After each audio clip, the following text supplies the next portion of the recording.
പറയുകയാണ്. എങ്ങനെയാണ് ബുറാഖ് എന്നറിയുമോ? പല സ്ഥലങ്ങളിലും പല സമയങ്ങളിലും ഞാനും നിങ്ങളും കേട്ടതാണ്. മുത്തുനബിയെ കൊണ്ടുപോയത് ബുറാഖ് എന്ന് പറയുന്ന വാഹനമാണ്. എന്നാൽ ആ ബുറാഖ് എന്ന് പറയുന്ന വാഹനത്തിന്റെ സവിശേഷതകൾ അറിയുമോ? ഹബീബായ തങ്ങൾ പറയുന്നു, വഹിയ ദാബത്തുൽ ബൈദാ,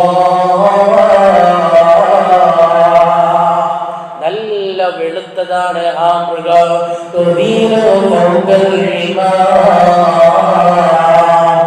അതേ കഴുതേക്കാളും വലുതാണ്.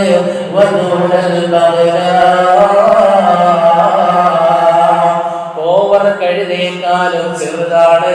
എന്നാൽ കഴുതേക്കാളും അവിടുന്ന് വലുതായ വെളുത്ത ഒരു മൃഗമാണ്. അവിടുത്തെ ഖുർആൻ എന്ന ഹബീബ് മുഹമ്മദ് മുസ്തഫ